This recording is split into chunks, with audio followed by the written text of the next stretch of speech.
Hey, it's Travis. Too many camp directors run just on gut feel.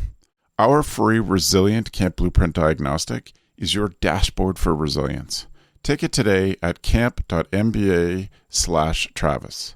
Again, that's camp.mba/Travis. What kind of staff do you think that you need to have to make your camp successful? This is CampHacker. Come find our show notes and our blog for camp directors and leaders at camphacker.tv.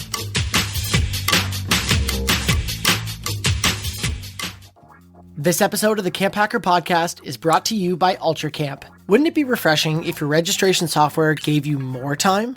With UltraCamp, you can track attendance, manage staff applications, streamline registration, and much more. Get back the time you need to focus on what's really important, camp. Find out more at summercampsoftware.com/camphacker. Hi, everyone. My name is Chris Hudson, and I'm the camp director at Camp Highlight, a sleepaway camp for kids who have LGBTQ parents. And my name is Gabrielle Rail, and I'm one of the camp directors of Camp Boro, an all-girls camp in the Laurentian Mountains, and we focus on creating a safe environment for gender minorities. My name is Joe Richards. I'm the executive director at Pierce Williams Summer Camp and Retreat Facility in Fingal, Ontario, part of the United Church of Canada's camping network. So today we're going to talk about staffing from a different angle because we know that staffing is a challenge in our camp communities right now. Travis is unable to be with us today, but we're going to cover this topic and see how we do. So, Chris, can you introduce us to your thoughts on what we are going to talk about today? Sure. I just have to point out the elephant in the room is that everybody everywhere is talking about staffing. It is the issue du jour. It's the thing that I think is on people's mind and what we're worried about, just the events of the last couple of years. Just things just feel really different than they did 3 or 4 years ago, or 4 or 5 years ago, actually. So this is something that we were thinking about at the end of the camp session this summer. What do we need? Who do we need? Because, often, oh man, I'm talking out of turn here. But sometimes we'll be like, okay, if we need a staff of 30, we need like 24 really great people, and we can just have like 6 bodies, and that will be great. And after all the heavy lifting of the last year, I've been thinking about that. Like, no, I kind of want everybody on staff to be super skilled and super invested. And I'm not to say that we can't take staff who the first year at a camp that they're still learning. I think that's important. But I know, again, I don't know if I should be saying all this stuff in public. I know I have made hiring decisions that are not necessarily ideal for the camp, but they're ideal for numbers. And when I think about the qualities that I'm looking for going forward, I think that's it. I really want people who are super invested in the mission and the vision of what we're doing. If you have no childcare experience for it, that's okay. We can guide you through there. But I really want someone who's going to put attention to developing these skills and not just killing time in the summer, because won't it be fun to take a bunch of pictures with all these kids and then I can put them on social media and everyone think I'm cute. And how do you test for that is another question, but I've talked too much. Gabz, what do you think? I love your thoughts, Chris. I think I hear what you're saying. And a couple of years ago, I made a decision that pretty much on leadership team, especially, I wasn't going to make compromises to quote unquote fill spots. And there's too much of a long-term ripple effect if you don't have the right person. And so some years we have a leadership team of 8, and some years we have a leadership team of 10 or 11. And of course, that's a privilege that I have with some flexibility within our finances because I have control over where I want to put my finances so we can cut back on marketing and et cetera, et cetera. It's a lesson, though, that I have to keep retelling people within my organization because staff's timeline at camp is anywhere between, 2 years to perhaps 6 or 7 years. But in their first 2 years, if they don't see a certain type of position, and then I introduce that position for them, it's like, why do we have this whole new position available? It's like, oh no, that's always a possibility. And just informing our staff of some of these shifts, or you're not owed this spot because you've been with us for 4 years. This is not, you're not the right person. But I think when we're looking at staff as maybe perhaps self-centered as it sounds, I'm looking for people that can best support me. And I'm looking for people that I can work with. And my values match, hopefully, the camp's values. But I need a team where we can work together. And I think that I do talk about starting with yourself a lot. And I maybe sound like a broken record because I do come back to it. But I think I agree with you, Chris, on sometimes we look at just simply the numbers and say, we gotta have 24 staff. And sometimes actually 22 is way better because those two others, they're just exactly, they're not worth it. And the stress and toll it takes on the other staff, yes, who have to support the staff who's not necessarily ready. And again, I want to asterisk, I'm not talking about people who lack the skill, but perhaps lack the motivation and focus. Yeah. And maybe that's what you need is motivation and focus, motivation and focus. That's very important for you. And I think that's important to be transparent with your board and with the people that you're hiring. Definitely. And I think that over time, what I've seen as a camp director is this idea that not having that person who takes up more of your energy actually helps the other staff perform better. They're more than willing to step into any void that is left if there's a single position, right? So if somebody sucks at what they do when they draw that energy away and introduce drama, it's not worth having them at camp. And you never know who those people are going to be at the beginning. There's a different approach depending on how many camp staff you're hiring. So I once upon a time worked at a camp where I hired for 2 camps, and I hired 240 people a summer. And once you get to a number of 240 people a summer, what my business manager said is you're going to hire some bad apples. Like you just can't, you can't get away from it. You're going to have some people who just aren't. And that's where like that idea of a warm body, which is how nonprofits struggle with board members as well, right? We just need a body to fill. No, I would rather have someone who's engaged. I'd rather have fewer people who are engaged in the process.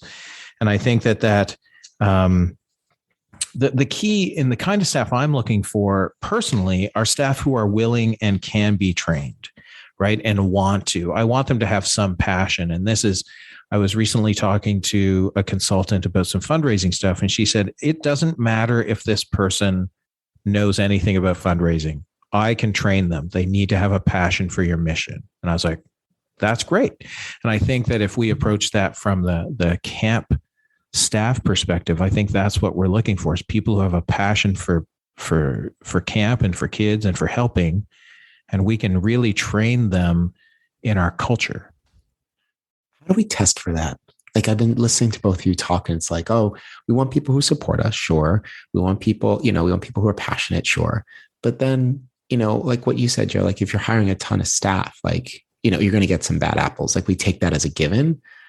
I just want to rock back on that. Bad apples to me, when I think bad apples, I think rotten to the core. And I'm hoping, well, I guess what I'm trying to say is that, like, yeah, sure, some people who want to work at camps just don't have any redeemable skill for that, or that are not going to add value, or at least, at least add what they take away. You know what I mean?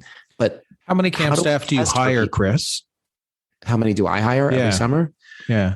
New camp staff? Nope. Just in your entire staff complement. 25 to 30. Great. And I'm somewhere around 35 to 45. I'm not sure where you're at, Gab. 70-ish. 70-ish. Here's the thing. The smaller your camp staff goes, the less you can hire bad staff, because they're going to rot the entire bowl of fruit much faster. Oh, I see what you're saying. Than if you had 240 staff. Absolutely. And so how do you test? I think a lot of it, and this is the weirdest part, a lot of it is gut. Like the longer you do this job, the sooner you can make that choice sitting at a table and meet someone, or at a group interview, right? Where you see, because the group interview isn't about the interview. The group interview is about your interaction, right? And it's going to be tough if we're not doing in-person interviews again this year, and they're all online. Yeah. I saw your head go back, Chris, when Joe said gut. Yeah, you have to trust your gut. You absolutely do. But I want to introduce this into the conversation, right? I'm a man of a certain age, and I have been doing camp for a really long time. And my ideas about camp and what makes a good camp professional, budding camp professional, like it grows and it changes and I learn. But I know that like the leadership staff is younger than me, right? Our assistant directors are younger than me. And when they sit in interviews, they are able to respond to things that I'm like either missing or not attending to. You know what I'm saying? Or not valuing.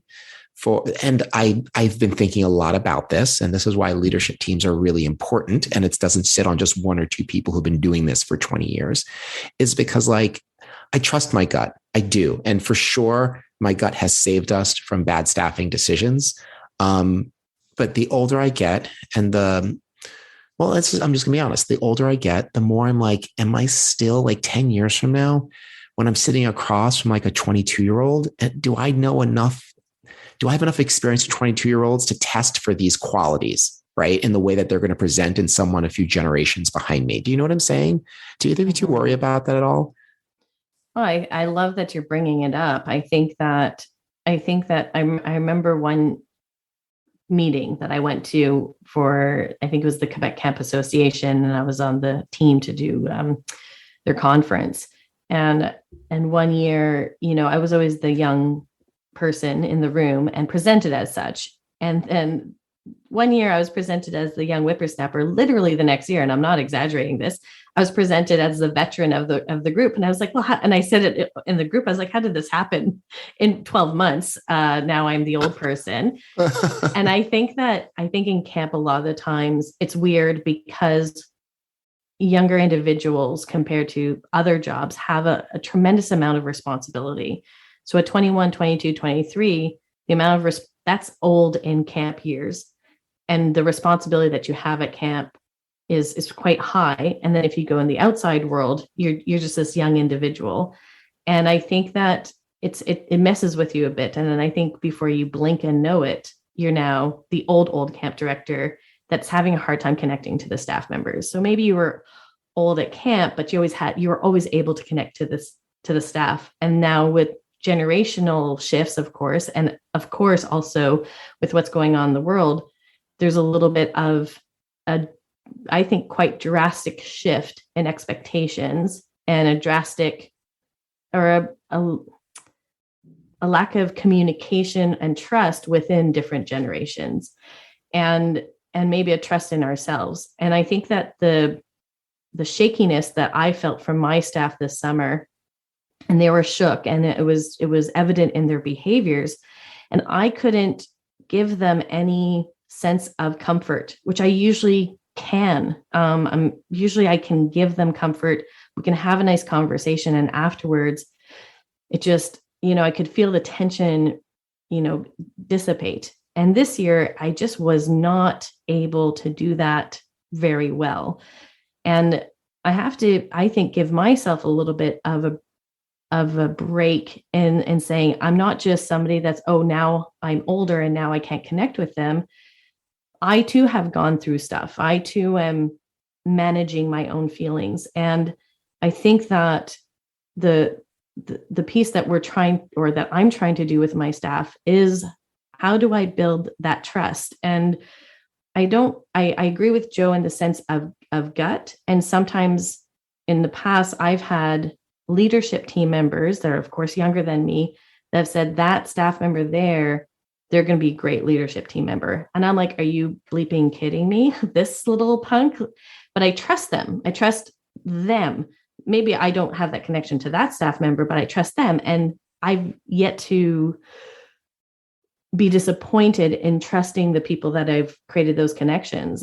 I think that what's going to be important moving forward is, how do we build trust and connections with our staff members throughout the years? throughout the year before the summer so that we can lead them, so that they trust that we're on their side. And I think that's what I found difficult this summer. Sometimes I was put in the position that I wasn't on their side, which was absolutely not the case, but they were experiencing a lot of feelings and I need to try to connect with them and also give myself a break and understanding I went through stuff too. So I'm not maybe picking up on things I usually would, but that's not because of me. I think that's, the circumstance. I think there's an idea of trust that is huge, right? Trust in your leadership team members, trust in other people to see potential in someone. And that's massive, but also trust in your own self, right? To say, I've seen this type of person before. And as much as you think they're going to be successful, but then there's also this component. So a couple of things, Chris, you said you don't know how you can relate like in 10 years from now. The reality is it's not like you're taking 10 years away from the camping industry and then stepping back in. Every year we get reintroduced to 22-year-olds and to 18-year-olds. And for me, 15 and 16-year-olds, right? I get reintroduced and sort of, have a feeling of what's changing as we're going, and staying connected through the year is a really huge component to this. But also there's still times where one of my things about camp directing is that you also need to let people fail for them to learn the lesson that you might have learned in the past. And I say this because there are times where a camp director has made the choice about hiring a person in a position. And in their minds, they might very well have had the best interests of camp at heart, but also their own sanity. Because what I find with 35 staff, let's say we're hiring 35 staff here at Pierce Williams, it can seem daunting if you've only ever hired 35 staff. But, I come in from a very different perspective. We're at like 240 staff. So, there were summers I started camp without 35 staff, right? Like you just live what you live. And so some people have it in their minds, some camp directors have had it in their minds that they really want to get fully staffed as early as possible. And they're unwilling to wait, and they're willing to compromise. And so that idea that Gabz said of no compromise is most important, right? Trust and compromise. No compromise. We're gonna do this thing with these staff, and these are the qualities we're looking for. And there are times where I've let these things go ahead because I know I'm not going to be the direct supervision of this person who's going to be a challenge. And then how much energy, but I also understand how much energy it soaks away from that person. And what I have found as I get older is I tend to care less and less and less about what anybody else thinks about me. But I think that for me, that has been I have been fairly comfortable with that. Gabz, who's known me for years, I've been fairly comfortable with this for 20 years. But I think that what you have with young people is that's what I want to teach people, Chris. I want to teach people how camp can be magical. And I want to teach you not to care what other people think about you, because you can be an amazing camp staff, even if other camp staff don't like you. Right? You can be amazing with kids. It's going to be a challenge for our camp community, but I've had some amazing counselors who don't get along with any of the other staff. But for the kids, they're the best possible thing. But are they? Oh, for sure. I mean, but okay, well, hear me out here. That it's really interesting that you would say it that way, because like we started off asking the question, like, what qualities are we looking for? And the ability to work in a team, especially for the way we have a small camp. So it's like you said, like we can't really have like a lone wolf or someone who does things their own way. Like you really have to lean into the teamwork. And for someone who's like great with kids, but can't communicate or strike that, can't, but has challenges communicating with staff or like, building sort of that team energy. I don't know. And maybe it depends on your program, maybe it doesn't, but I just feel like, is that the best thing for the kids? But I don't think it's a communication. For me in this specific circumstance, It wasn't a communication issue. It was that he was different. And we all know as camp directors that different isn't bad. Different is just different. Right. And so I treated it as a learning opportunity for the staff. And he came one summer, worked with us for one summer, and then left because and in many conversations I had with him, he felt like the other staff weren't trying to get to know him. The parent surveys from this guy's cabins were what you want in every parent survey, right?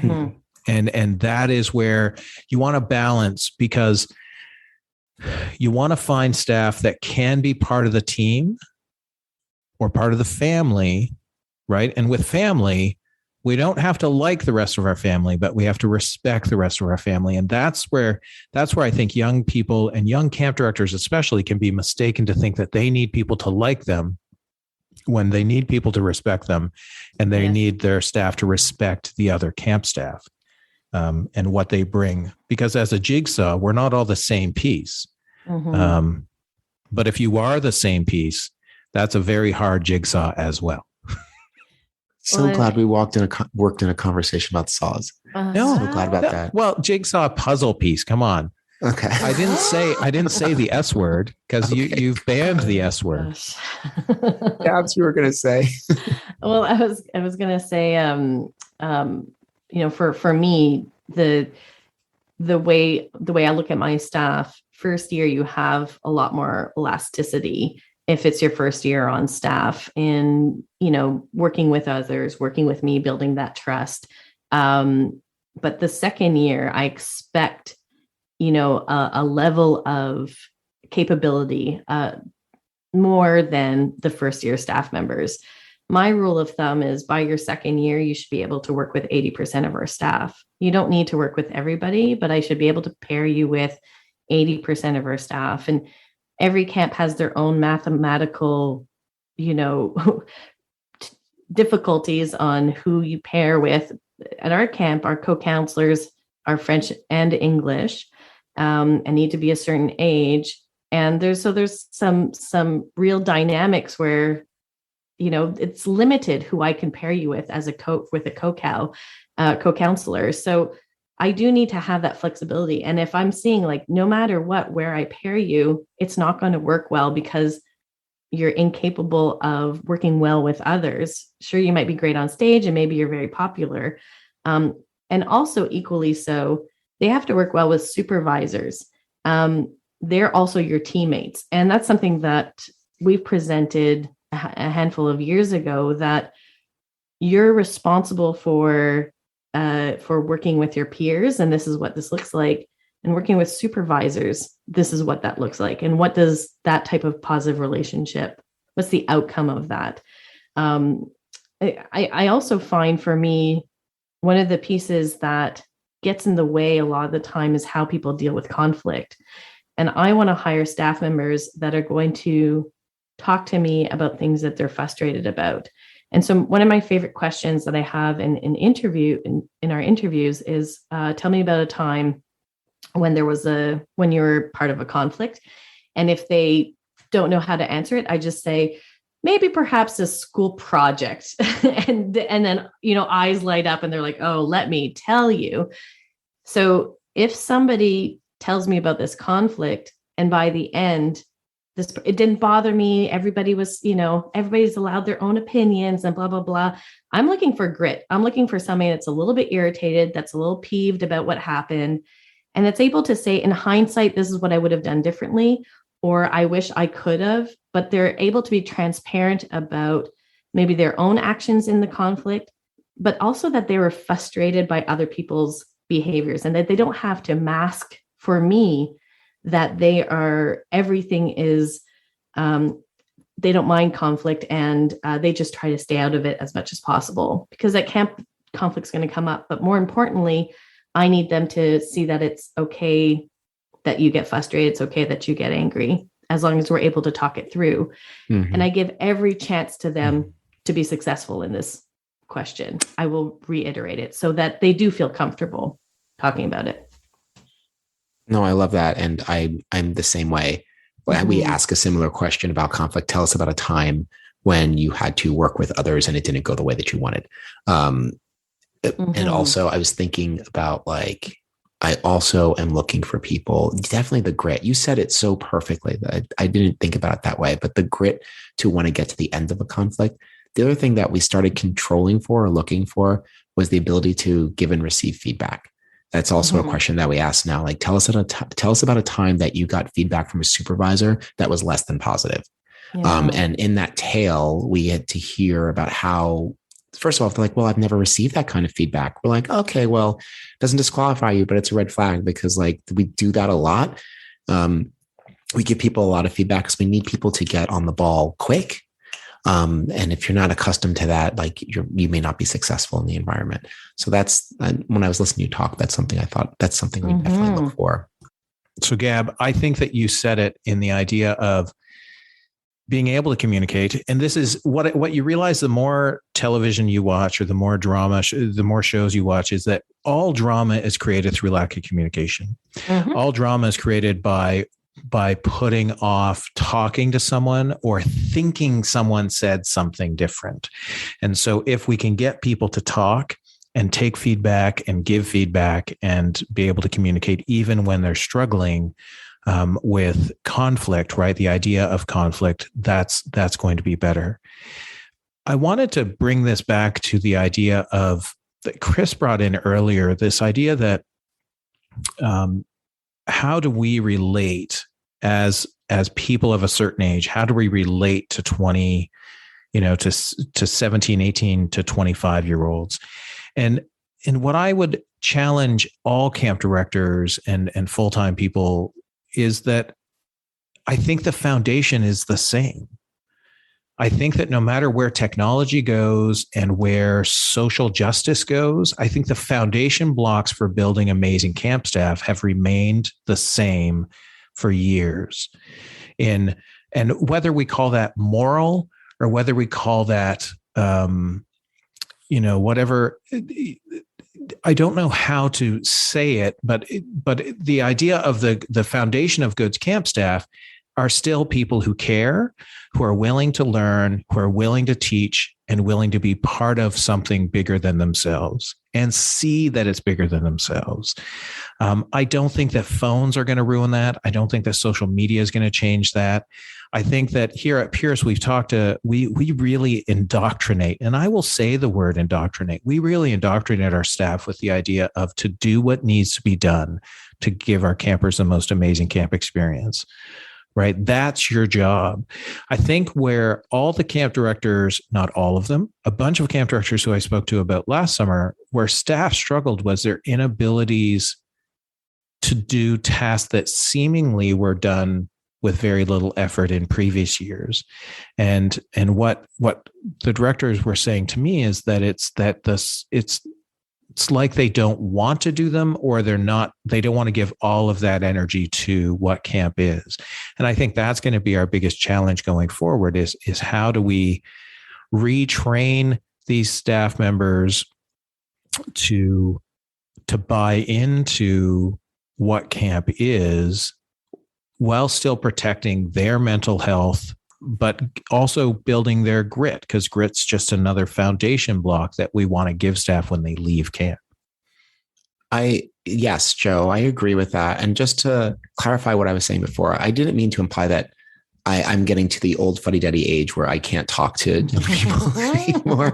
It's like, get off my lawn. It's not quite that, because you're absolutely right. I think the qualities of a camp director, the qualities of someone who wants to work at a camp have probably not changed so much since I was 19, right? Since I started doing this.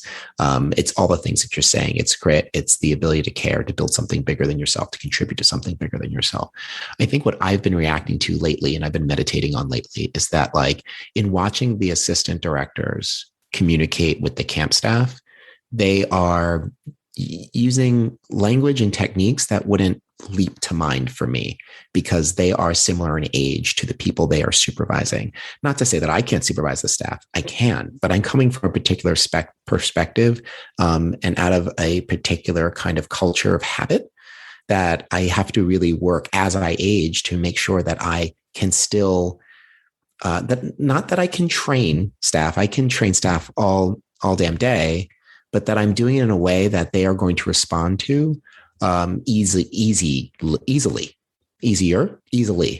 That is something that I'm thinking about. Not that I can't do it, but I observe the facility through which like the younger leadership staff is able to get their points across, is able to get results, not necessarily quicker, but probably with less effort than I can. And I marvel at that.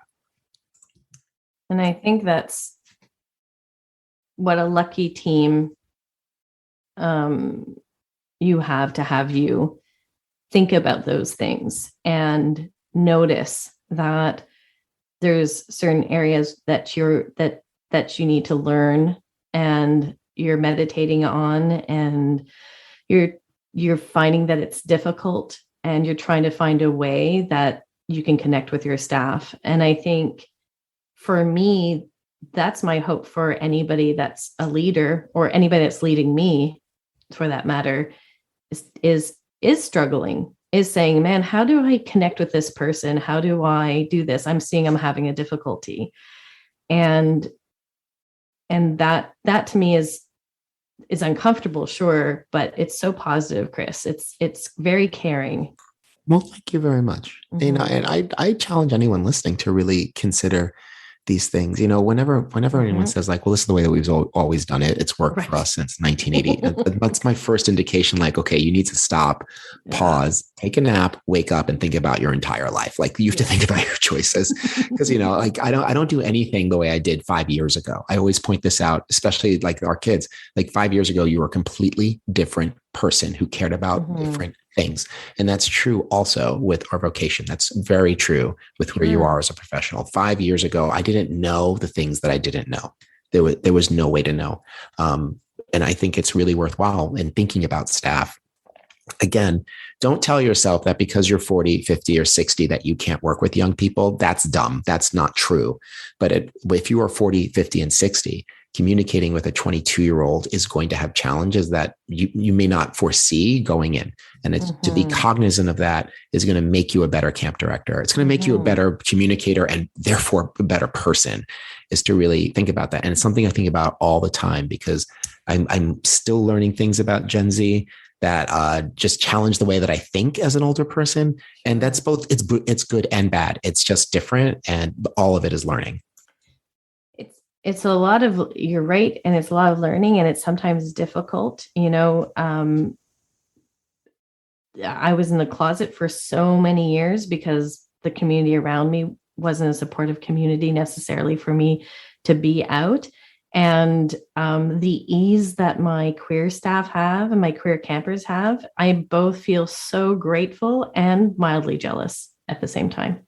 And absolutely. So I have, you know, these feelings where it's like, this is so wonderful and I'm so happy, but I have my little, you know, green goblin on my shoulder that's like, it wasn't that easy when I was their age. I could be better if somebody created the space for me.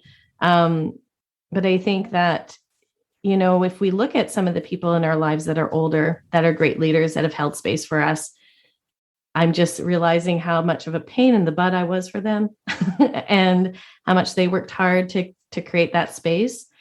And, but I do think it has been a heck of a past 2 years. And I can't help but think that it's not just generational. It's just that we are the adults that the responsibility is falling on, and people are frustrated. And I'm just grateful that they can share that frustration. And I hope that I can surround myself with people like you two to help give me strength to keep doing the work that I'm doing, because it is going to take strength, and we need to support each other in doing it. Can I add something really quick as we talk about qualities we're looking for? I know we're probably nearing the end of this. Yeah. We say this every year, that we're not hiring for this summer. We're hiring for this summer and next summer. We need people to come back for 2 years, because you'll be so much better the second year. And investing to training you for a single season is, I need to be careful how I say this, it's not entirely worth the entire team's time to teach you to work for one season. It's too much investment.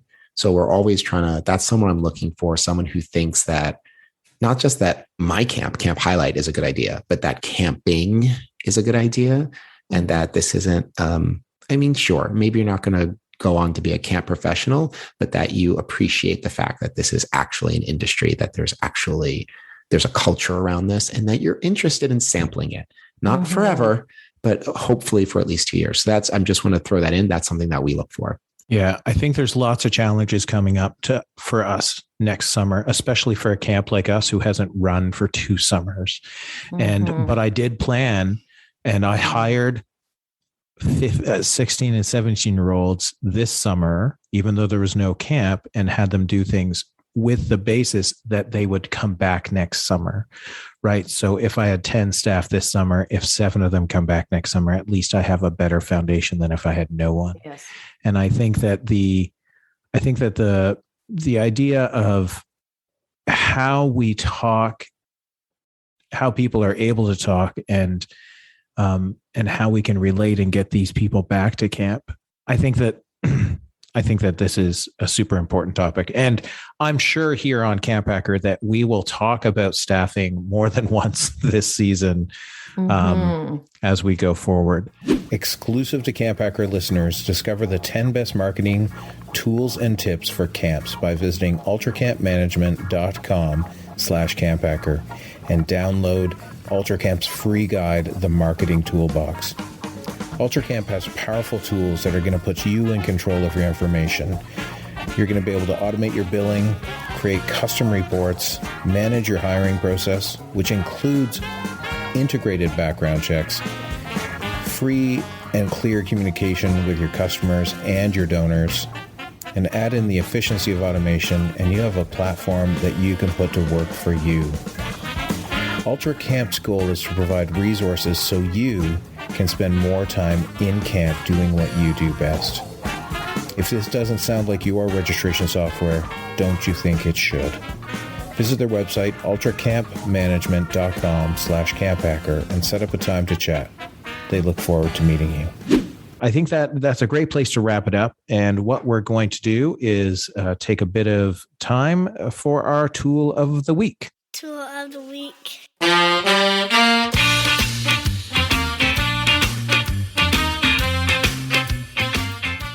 Chris, what's your tool of the week? So I went back in our notes and I saw that this is something that you recommended, Joe, in 2014. But I figured that is enough time has gone by. I was inspired because you and I are using the same microphone, and I just thought we should just shout that out. It's 2021, which means that if you don't have a podcast, you are far behind the curve. So if you're looking to start one, get a Blue Yeti microphone. I have to say, I use this, it's just not for podcasts, but because we've all been, living in this virtual online space. I can't tell you how many times people are I can't hear you. I can't hear you. Oh, it's a little choppy. And I'm hold on, let me get my Blue Yeti. And then you plug it in and then it's great. So I would recommend the Blue Yeti to anybody because I've had it for several years. I've been doing all my podcasts on it. I think it sounds really great, and not for nothing. It's low cost for, I think, the quality you're getting. It's about in America here, it's about $119. And like I said, I've had it for years and the quality has not dipped. So that's my recommendation. Let people hear your voice, Blue Yeti microphone. That is awesome. And I can also say that this Blue Yeti that I'm using is 10 years old, I believe, at this point. I'm going to share my tool next. I am recommending what in the show notes is called a adjustable light stand /tripod, which sounds like I'm underselling you on this, but if you go and see it, what it is, have you ever had a tripod that you can't get high enough, or it's not quite adjustable enough, or you need it to go off the side, not off the top?